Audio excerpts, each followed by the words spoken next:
I'm Realtor Deb Tomorrow, and this is At Home in Bloomington, brought to you by Karen Rostel, Ruoff Home Mortgage. We profile the people, places, and resources that make Bloomington, Bloomington, and help you live your best life. At Home in Bloomington.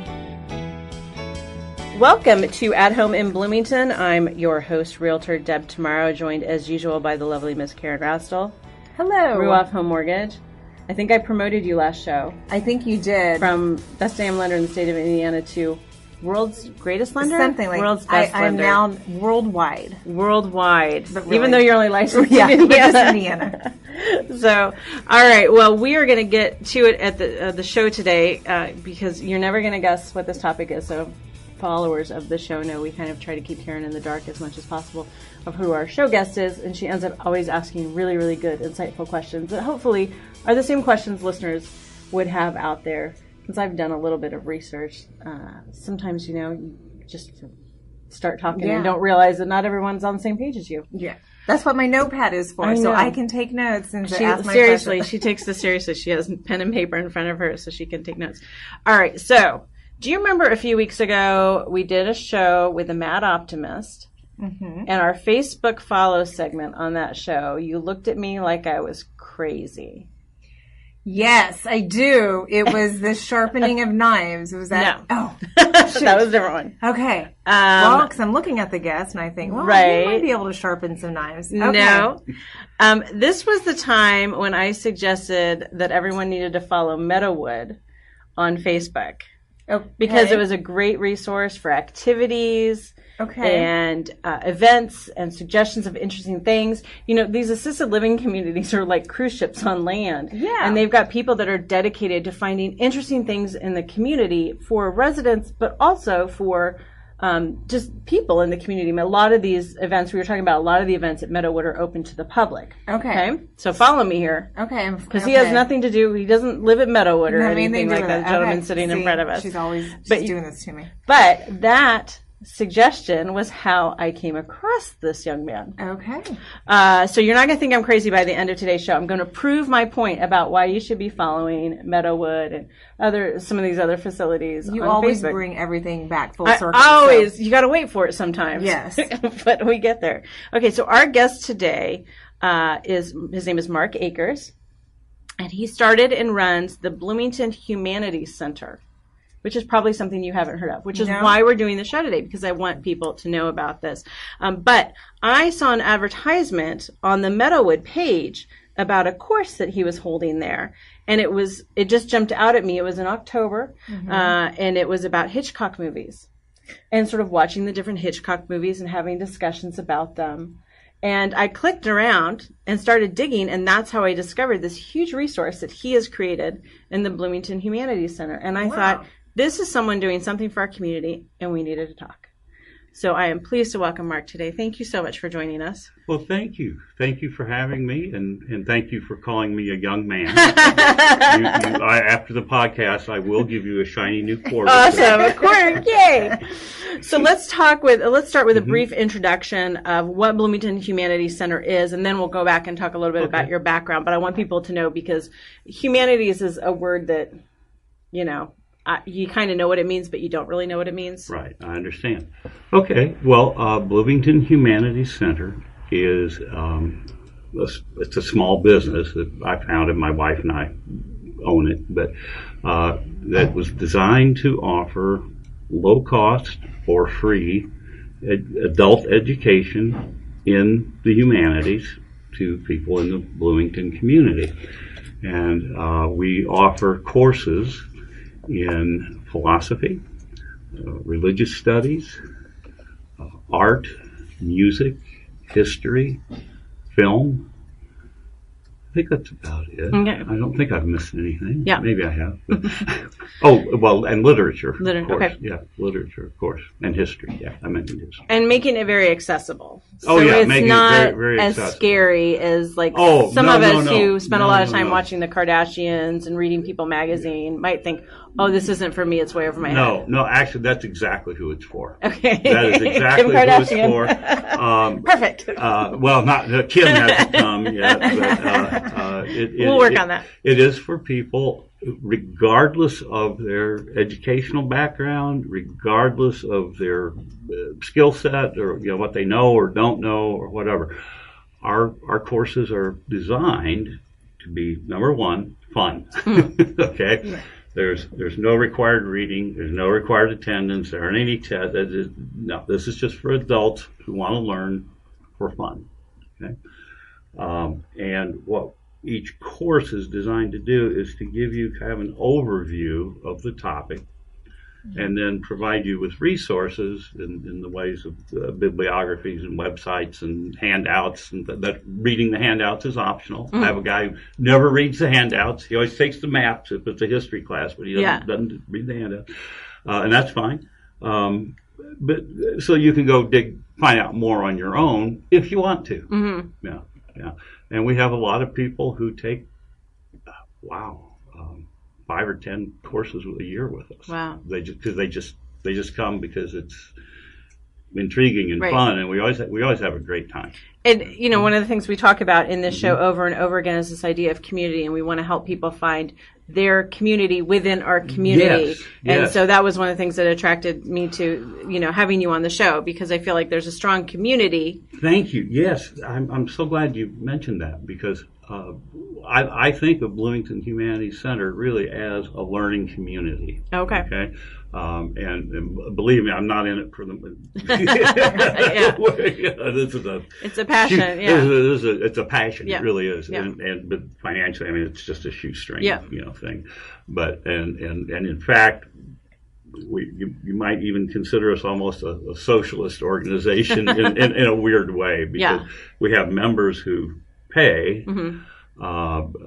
And they usually just pay a flat fee for the whole year, and then they can take all the courses they want in a year.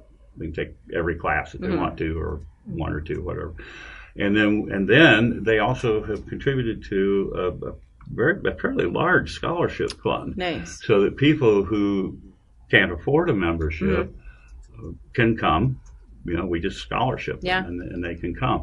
And all they have to do is show up. Yeah. And they can say, gee, I'm really interested in this, but it's a little steep for me. And okay, fine. We'll just, we're glad you're here. Come back. Everything's fine. It's all cool. That's funny. That makes me think of, again, mentioning the Mad Optimists. They make custom soaps, and it's a really, really interesting company. But they actually sell their product on a sliding scale, which is kind of like what you're doing without saying. Exactly. They said the people who can pay more are willing to pay more, so the people who can't pay as much, they kind of subsidize and even everything out. So it's an interesting concept that I think is growing. That's exactly right. Yeah, and a lot of our members make significant donations, so others can come.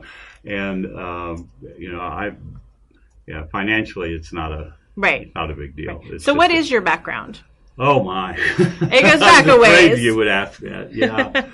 Yeah. Just the highlights, not grew up in southern Indiana, down Paoli, little town, tiny town down there. Graduated from high school and went off to the East Coast Ivy League at Cornell. Oh, wow. Talk about a fish out of water the first day I got there.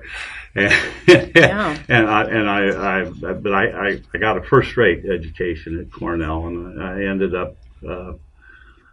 up fulfilling 4 majors while I was there. I know, I was reading your bio and I was like, what? Yeah, and this, and this, and this? Philosophy, history, anthropology, and comparative literature. So I got a fantastic education while I was there.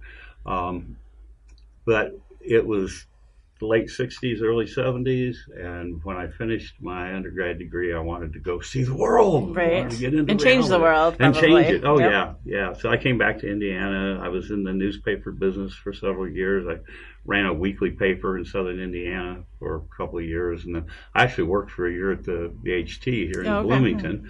Back when it was called the Herald Telephone. Oh my gosh. Yeah. And Frank McCloskey was mayor. Yeah. I had the city beat, so it was a lot of fun. And then I did do some graduate work at SPIA, School of Public and Environmental Affairs. And then since then, let's see, what have I been? I was a disc jockey for a while on radio. I was a lay pastor for a Quaker meeting. I'm an award-winning game designer. Yeah, I was interested in that. Like board games or like video games? Board games and pencil and paper role-playing games. Oh, okay. You may have heard of the Devil's Company, TSR, and Dungeons and Dragons. Yeah, Dungeons and Dragons. Well, back in the 80s, I was the lead designer for them. Wow. Game designer. I wrote something like 80-some gaming products, I think, and we won a lot of awards. And then... let's see, what? Oh, yeah, I've written about 14 or 15 books. I've lost count of juvenile, adolescent fantasy fiction. You know, it kind of ties in with the Dungeons and Dragons stuff. Sure.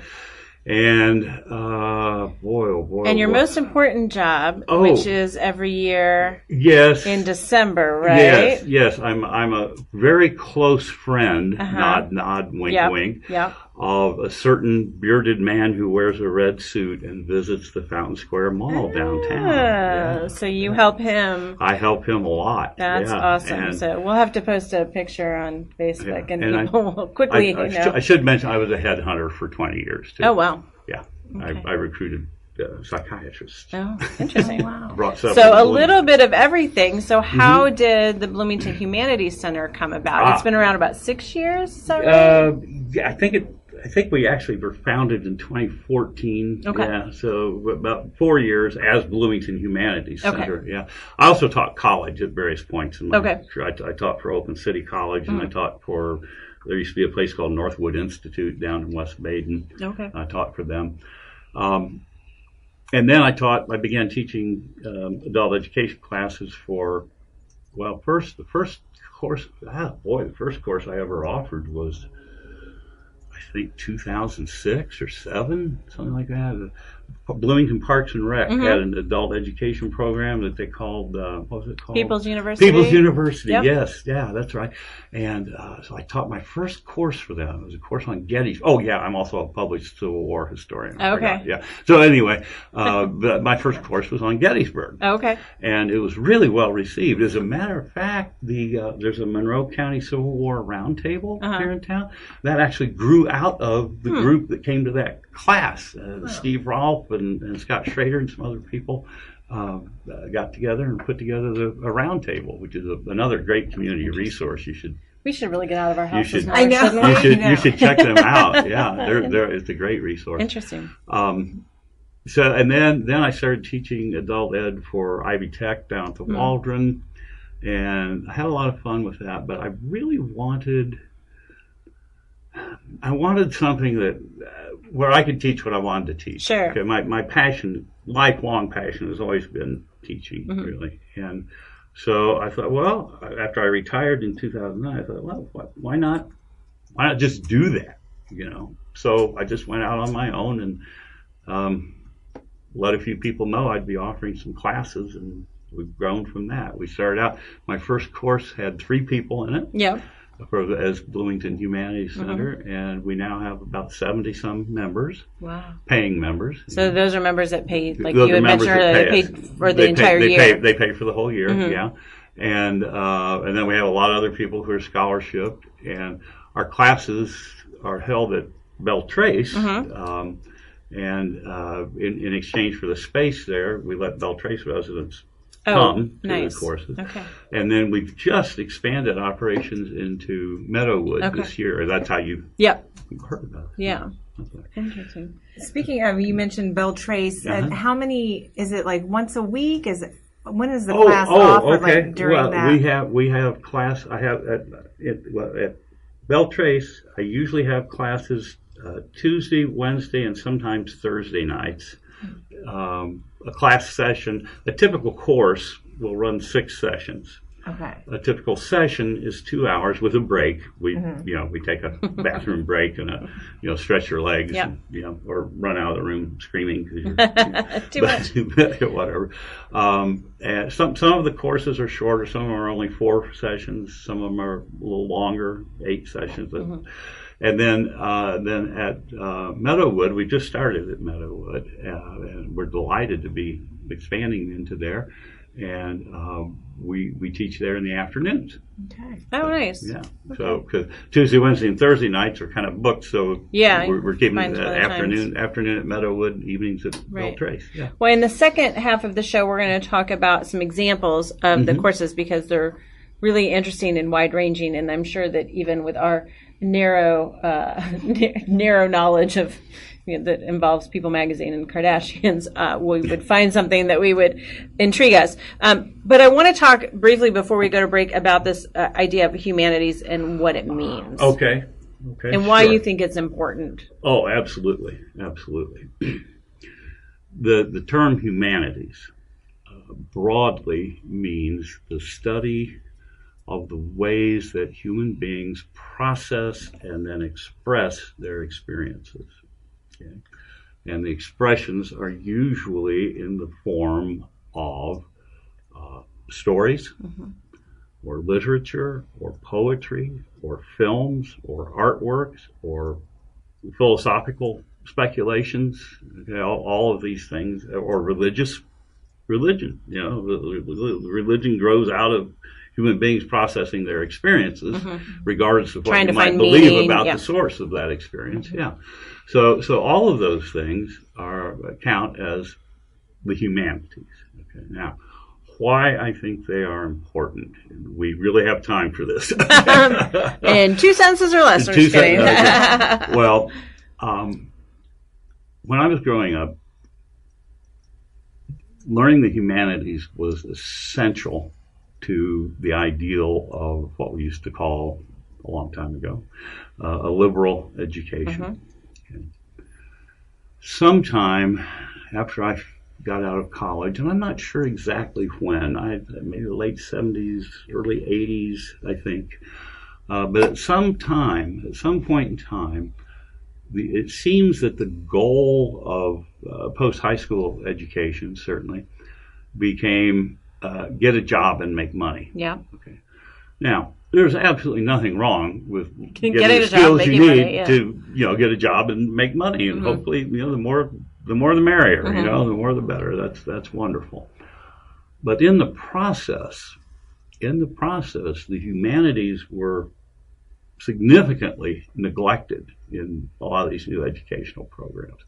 And we began having people who graduated from college who know absolutely nothing about their own history, who know nothing about the foundations of what had been the traditional ethical systems of our civilization. They know absolutely nothing about religion, and very little, have little interest or knowledge about literature or poetry, whatever. They might like films. They may like films. It's easier to relate to people through film now. I think film became in the 20th century what the novel was in the 19th century. The principal artistic expression of human experience. But I think it's incredibly important because lacking those things, okay, what the humanities do, they let you put yourself in another person's head. Okay? They help you experience things from a totally different perspective that's not your own. And I can see where we are suffering from that. We are suffering greatly from a lack of that. And one of the things that does is it builds empathy. It increases our ability to empathize, to, I don't really understand them, but coming from where they're coming from, I see how they might feel that way. It becomes not a right or wrong, but that's your perspective versus my perspective, and there's a history behind that, where that perspective and appreciation where that perspective comes from, right? Which can then clue us into how to have meaningful dialogue with someone coming from that perspective. Okay, but if you don't know the background, how can you talk to them? Right. How can you relate to them? Okay, and I just think that's so unbelievably important today. And so Bloomington Humanities Center is dedicated to doing everything we can to expanding people's appreciation of this incredible universe of people that we are in, and increasing our understanding of really one another. There you go. Are we inspired now? I was going to say that off the air, which I usually do some like side conversations, but just listening to you speak and, like I said, not having any idea what the topic was, like you make me want to go make a difference. I feel inspired to take a class. Because you're right. I don't think I took that many when I was in college. And I don't know if that was about the shift or what, but I just felt like everything you just said is that just makes so much sense and resonates so much with me right now. And when you see social media and what the conversations are that are going on, and it's just it's my way or the highway instead of a conversation and understanding and an attempt at a meeting of minds. Right. It amplifies that. And I think too, you didn't say this, but I'm kind of hearing, and I was an anthropology major as well. Oh, good. And French. Yeah. Good. Which is why I'm a realtor. Right. But having a higher, there are levels of thinking and reasoning and analyzing, and being able to go up to those highest levels where you're, it's not just knowledge, it's not just I know facts, but it's I know what to do with it, and I can synthesize and I can evaluate and all of that stuff. That absolutely. really is a humanities-based liberal arts. Yeah, exactly. And I see a lot of people that don't have that ability to reason and rational. And our classes really aren't about. They're fact based if they're like a history course. Sure. There's certainly some basic fact. But for example, our history courses are more about how do we construct the narrative of what happened here. Here are some facts. Okay. Right. But what were these people like? Right. Where were they coming? What were they thinking? What were they feeling? What were their fears? What were their? Oh yeah. Huge. Believe it or not, one of my best received and attended courses, I've taught it twice now, is on the New England Puritan experience, which you would think would be a huge turnoff, right? To most people, right? But it's a turnoff because people don't know anything about Puritans. Okay? When you read their poetry, you read their diaries and journals, and you read even, God forbid, a sermon, and you begin to get inside their skin a little bit. These were real people who were struggling with what they perceived to be very existential issues, matters of life and death for them. And when you get into them, you can kind of see where all of the things that we negatively associate with them, you can at least understand where it was coming from. Sure, absolutely. Yeah. All right, let's take a break, and when we come back, we're going to go over some samplings of some of the courses, because Karen, I don't think we can even imagine the variety of courses there are, and we'll talk a little bit about how you find out about, how you register, all that good stuff. So stick around. You're at home in Bloomington. Hi, this is Karen Rastel with Ruoff Home Mortgage. Did you know that you may qualify for a renovation loan to make updates and improvements on your current house, or to purchase a fixer-upper you can turn into your dream home? Apply now for a free, no-strings-attached pre-approval to learn your options. Contact me today at 812-606-7653 to get started. Ruoff Home Mortgage is an Indiana corporation licensed by the Indiana Department of Financial Institutions. This is not an offer for extension of credit or a commitment to lend. All loans must satisfy company underwriting guidelines. Equal housing lender. NMLS number 141868. This is your Real Estate Realist. Practical advice on buying and selling real estate based on my experience closing over 800 home sales. I rarely get asked the question, should I do a home inspection? And that's awesome. It means that one thing people get about the home buying process is that they need to protect themselves when buying, and they should get a home inspection. Here are a few things you should know about the home inspection process. Number one, home inspections are 50% protecting your investment by looking for major defects, and 50% education about your new home. A good home inspector welcomes you being there, standing over his or her shoulder, asking questions. They'll tell you things like how to change the furnace filter, how to improve the lifespan of your gutters, and how to ensure your crawl space stays dry. The home inspector wants you there, so take advantage of this educational opportunity. Number two, no one requires you to do a home inspection. While a few types of mortgages require that the home meet minimum standards in terms of condition, like an FHA or a VA loan, that review is done by an appraiser, not a licensed home inspector, and is not a substitute for a home inspection. but a lender does not require or get involved with the home inspection at all. And number 3, there is no pass-fail on an inspection. We often hear the phrase, the house won't pass inspection. That's confusing and not really clear. A home does not pass or fail inspection. Components of the home are rated, usually with acceptable or defective or similar terms.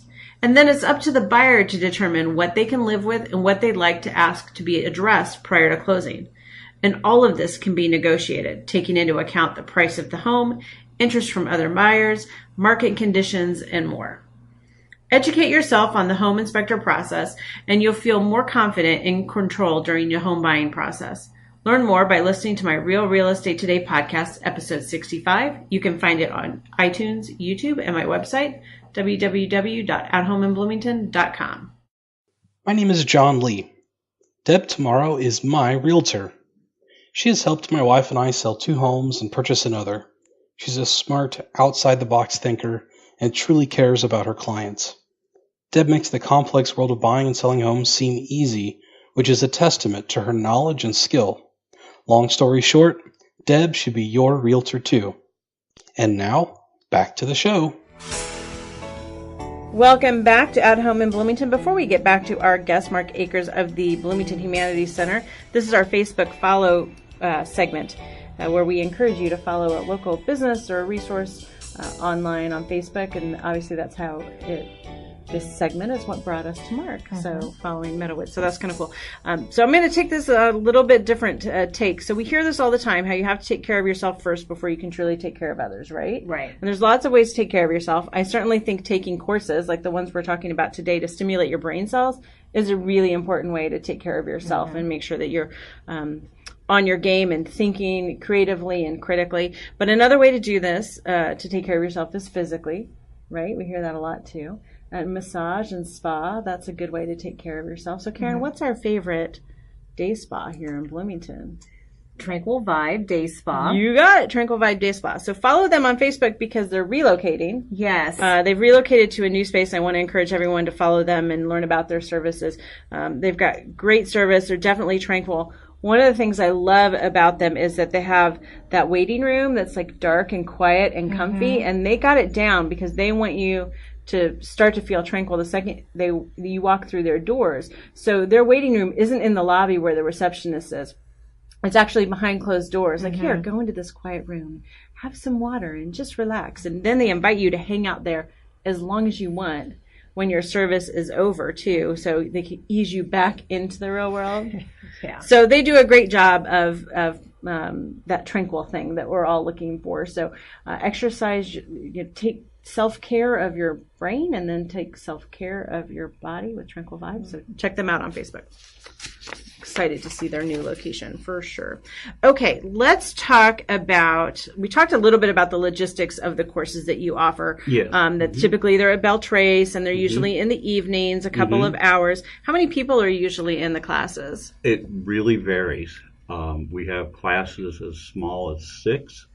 I think the largest course we ever had, we had 50 people. Oh my goodness, that's big. Yeah, that was huge. And then we talked about how there are things that you can read, but you certainly don't have to. That's so correct. You never have to have those nightmares. Do you have those college nightmares? There's a test and you haven't been to class all semester. I still have those nightmares. I would fall behind on the readings, and then I'm like, I'm so lost. How am I going to write this 20-page paper? You don't have to worry about any of that. That's awesome. That's awesome. Not at all. How do you sign up for classes? Well, you can go to our website. Just Google it's easier to just Google. Yep, I was going to say the same Humanities thing. Center. Okay. Yep, Bloomington Humanities Center, and it's the first thing that pops up in Google. It's the first thing that pops up, and then from there you can just either email me or call me, and we'll be happy to sign you up. Great. Yeah. You can also come, by the way, to our afternoon classes at Meadowwood, although we don't have a full schedule yet. They're still working on getting us our 2019 schedule. But those are open to the public as well. Those would be open too, yes. Awesome. And general cost, so I know that if you buy a year membership, it's $250 and you can go to as many classes as you want, that's which is exactly crazy right. Good deal. Yeah, and if somebody just wants to go to one class? A single class, if you're not a member, is $125. And if that's too pricey for you, just tell me and we'll either scholarship it or work it out with you. Yeah. Awesome. Okay. So that's some of the logistics. Let's talk about some examples of some of the courses. So I'm going to let you pick one to start with. Well, I brought our 2019 schedule with me, so we can talk about a few of them. Our first course next year, actually, will be taught by a Bloomington native named Ramsey Harik. And Ramsey got his bachelor's degree in religious studies at IU and a master's in theological studies at Harvard. Oh, wow. And he's a very experienced teacher. He's taught for 14 years, I think, in his career. And he's going to be offering an introduction to the Old Testament, an Old Testament survey class. And that Ramsey's courses are always exceptionally popular. He is an outstanding teacher. He makes everything very accessible to people. And in fact, he taught the largest class we ever had, which was the one that had 50 people sign up for it. That was our Introduction to Islam course 2 years ago. And that was a very hot topic. Made people just, what is this? They want to know more, but that's good. They wanted to know more about it. And a lot of people came away really shocked. And surprised by what they learned, I think, in a good way. Yeah. Now, on the other hand, we have my wife Jamie is she's a big Beatles scholar. She's a minor in music at IU, and she studied there with Glenn Gass. Do you know Glenn Gass? Oh yeah, absolutely. Big Beatles guy. Yep. Yeah, I've seen him she took everything she could take from him, and some of it twice, and went over to England, the London, Liverpool Beatles study over there with him. And she's offering a course this year on, oddly enough, the Beach Boys album, Pet Sounds, and how that influenced the Beatles in the making of Sgt. Pepper, which, of course, was one of the biggest albums of all time. Well, that's interesting. Yeah, I think that'll be a really, really fun class. You don't need to know anything about music either to take her courses. So how does, I assume then you're listening to music and then maybe doing some comparison. Listening, comparing, discussing. Jamie will point things out, but we like to get everybody participating as well. You know, if you hear something, you think something's interesting, you just you contribute. And it's not just about it's probably about the lyrics, and it's about the music. Oh yeah, lyrics and the music. You don't need to know any music theory, though. I really want to emphasize that. Some people are afraid to take a music course because they, oh my God, it's mathematics and it's notes. And no, you don't have to be able to read music. You don't have to know anything about music, except that you like to listen to it. Yeah. Okay, and you'll be able to see. She will show you clearly how the Beach Boys made Pet Sounds partly in reaction to Revolver, which is the Beatles album before Pepper. And the Beach Boys make Pet Sounds, and then the Beatles loved Pet Sounds and then made Pepper. So is it sort of a friendly competition where they were sort of one-upping each other a little bit? Very much so. Yeah. And I always think but very friendly. But still, there's a little. But that's crazy because I'm from California. My parents were sixth-generation Californians, so my dad grew up in like Santa Cruz in the summers, and very Beach Boy era kind of thing. So I have that very, I don't know, like that California summer Beach Boy thing, and then you've got the Beatles and the sitars and the Indian, and all that stuff, and so they just seem very different. They seem very different, but come to the class, because they definitely fed off of one another. There are things in Pepper that were clearly influenced by Pet Sounds, and there are things in Pet Sounds that were clearly influenced by Revolver. Interesting. Yeah, it'll be fun. It'll be a fun class. It'll be a fun class. Fun fact: one of the Beach Boys, I can't remember which one, was doing a fundraiser after Hurricane Katrina. And if you donated, it was something pittance, like $100 or something, he would call you and have a conversation with you. And so my brother and I were like, I'll have him call Dad and wish him happy birthday. Yeah. And so we did, and my dad didn't answer the phone. Oh my gosh. Oh my goodness. And so I think he left him a message. I was like, it's the Beach Boys. I was like calling my mom, like, you have to make sure Dad answers the phone. I have a number from California, calls, answer the phone. Anyways, but he'd be interested in that. All right, what else do you have coming up? Well, our film courses are always really popular. Yeah. Okay, and next year we're going to have 3 film courses, actually, because they are so popular. How many courses do you have? Are you planning on having overall next year? Next year, let's see, 1, 2, 3, 4, 5, 6, 7, 8, 9, 10, 11, 12, 13, 14, 17. Wow. 17. Something for everyone. Okay, so talk about the first film course. The film course, we're going to have 3. The first one will be, and I picked these, and I'm teaching them just because these are 3 films that I absolutely love. They're 3 great American classics. Mm-hmm. They have very little to do with each other. Seems to be, yes. Yeah. I'm looking at the list. Casablanca mm-hmm. and The Godfather and Singing in the Rain. Mm-hmm. And actually, if you put those 3 together, you get an interesting picture of kind of some evolution in Hollywood that we'll probably talk about as we're wrapping up the course. Mm-hmm. Okay, but really they're just 3 great films that merit a lot of viewing and discussion about how they were made and the cinematography and how all different facets came together to make them all-time classic films. One of them, quite by accident, Casablanca. It was supposed to be just a B movie. Oh. It became like the number 2 or 3 favorite American movie of all time. Yeah. The others, we're going to do 4 Coen Brothers films. Mm-hmm. Okay, we did a Coen Brothers class this year. It was so popular, everybody demanded they do it again next year. So next year we're going to do Raising Arizona. Yeah.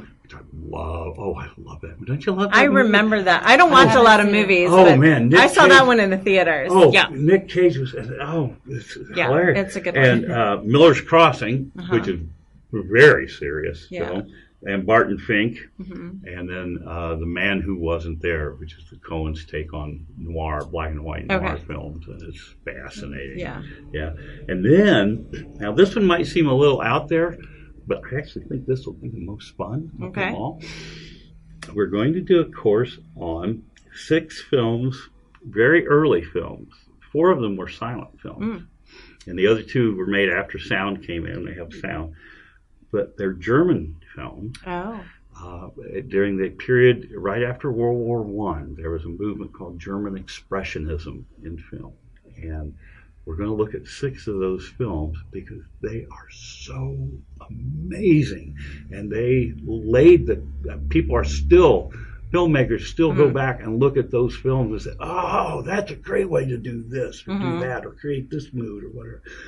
We're going to look at The Golem, which is silent.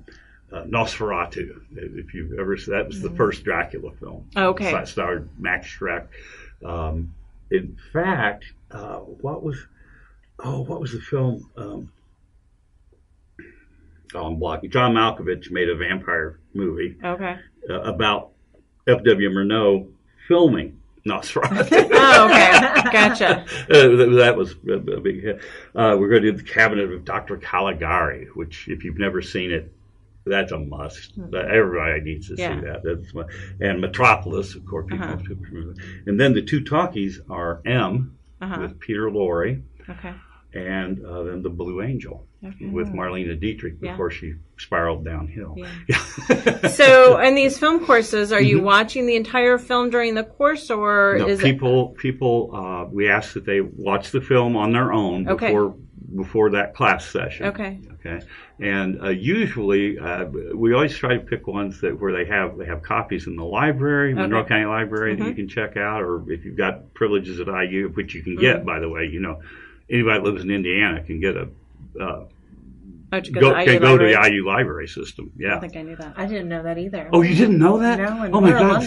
alumni. That's an incredible resource. All you need is an IUID card. You just take your IUID in there, and they'll give you a permit, and you can use the graduate library at IU. Interesting. Or the undergrad across the hall. So that's an amazing resource to have. I'm sorry. I'm getting off the point, but forgot the question now. So we were talking about, so people watch the films before. Yeah, people watch the films before. We always pick ones that are readily accessible. Like most of these silent films, you can get them on YouTube. Oh, okay. You can just view it on YouTube for free, or nice. maybe it's one or two of them might be $1.99 or $1.99, $2.99 rental or something. But low cost, and then you come and we look at clips. Okay. To illustrate specific points, about each. So how do you do your research to put these courses together? I mean, are you just, I don't know, it seems overwhelming to me because you have to put together, I mean, you're talking, most of these courses are 4 or 6 weeks.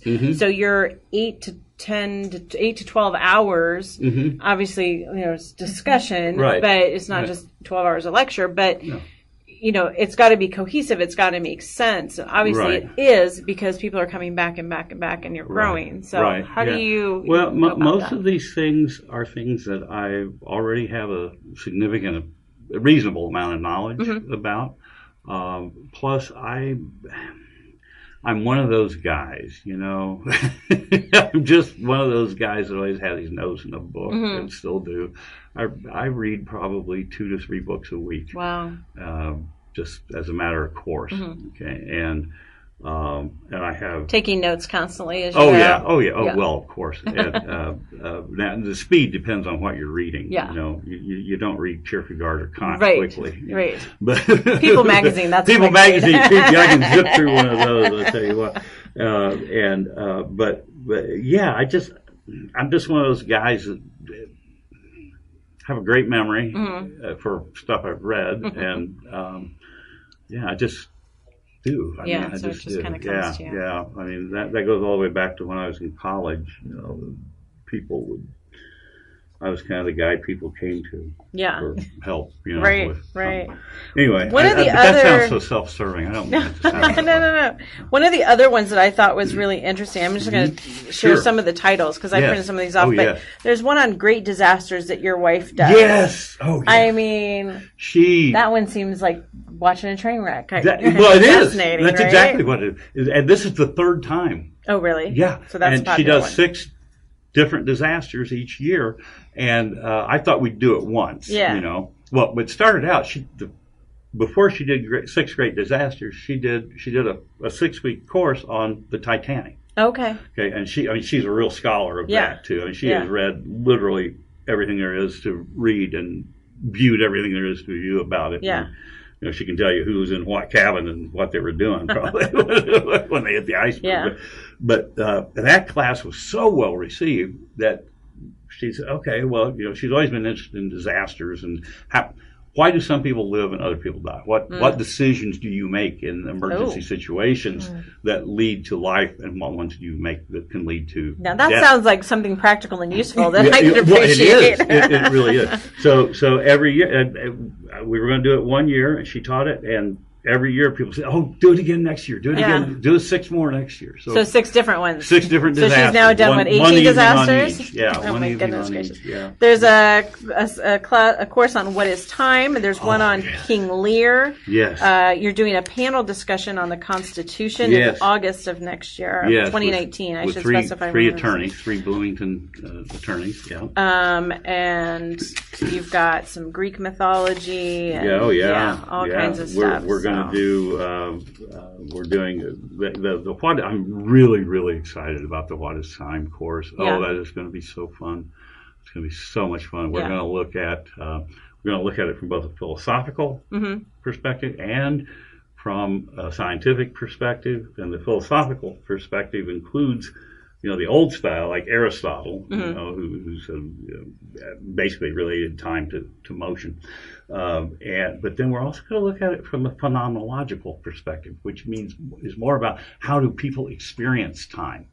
What is the experience of time like? Because it's very different at different times. Why is it so slow sometimes? Well, I mean, sometimes, why is it so fast sometimes? Sometimes you don't even realize it's gone. Okay. Other times it drags out, like when you're watching political ads before an election, waiting to get back to the good place. The Kardashians, come on, the Kardashians, okay, and so we're going to look at it from all of those aspects, right up to Newtonian time, relativistic time, quantum time, quantum gravity, time theory, all of that. It's such a minimal fee for an entire year. Yeah. To be able to have that access to all those courses.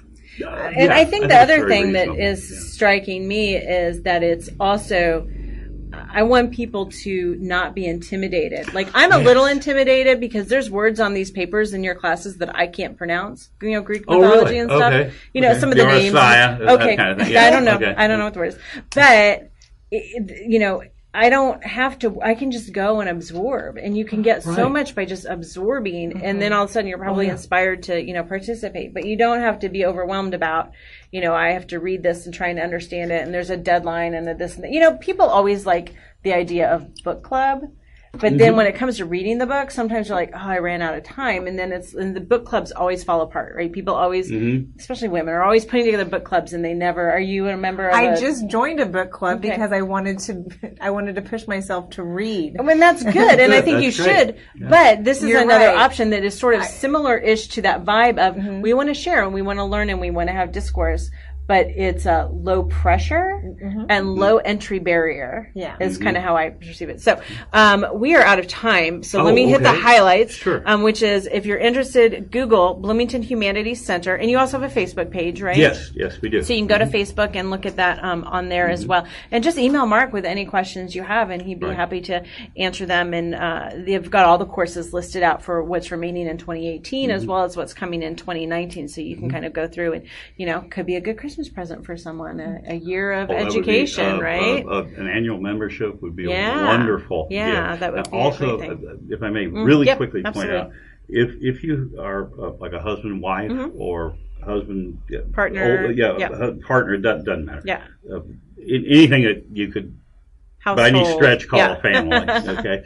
I don't care about the specifics, but you can get a family membership for up to 4. Okay. For $350 for the year. So all 4 people could take all the courses they wanted to for $350. And no age limit, right? Or no age minimum or anything like that? No. We've had older teens come and enjoy our classes, courses, Absolutely. And we have, quite honestly, there are quite a few people retired from IU who come. I have lawyers, I have doctors, I have dentists, I have engineers, I have all kinds of people, and school teachers and physical therapists and factory workers and just everybody. It's so important to keep your brain stimulated and thinking, and sometimes you're in a job that maybe doesn't stimulate your brain as much, and you need to find other things. We always talk about someone who shall remain nameless, a young adult in our family, and I just keep saying, I hope he finds his passion. And it may not be work. His job may not be what he's passionate about, but if there's something he's passionate about, to explore and to dig into it. And this is a great way if these are, perhaps you didn't go to law school, but you've always had a passion for it. This is a great way to keep that passion alive and continue to explore it, because that exploration needs to happen until the day you can't think anymore. For sure. So thank you so much for joining us. I encourage everyone to check out Bloomington Humanities Center, and we'll be back with another episode of Bloomington At Home in Bloomington. Got a show idea? I'd love to hear it. And be sure to contact me for all your real estate needs and questions too. You can email me at deb@realrealestatetoday.com and follow me on Facebook at Deb Tomorrow Realtor. To contact Karen Rastel for all your mortgage needs, call 812-606-7653 or log on to ruoff.com and go to the Bloomington Center. Thanks to all the Bloomington people who make production of At Home in Bloomington possible. Special thanks to superstar producer Rachel G. Gregorio, digital guru Cynthia Hogan at Monster Digital Marketing for website design and hosting, and video genius Wes Lasher in the production house for engineering the show.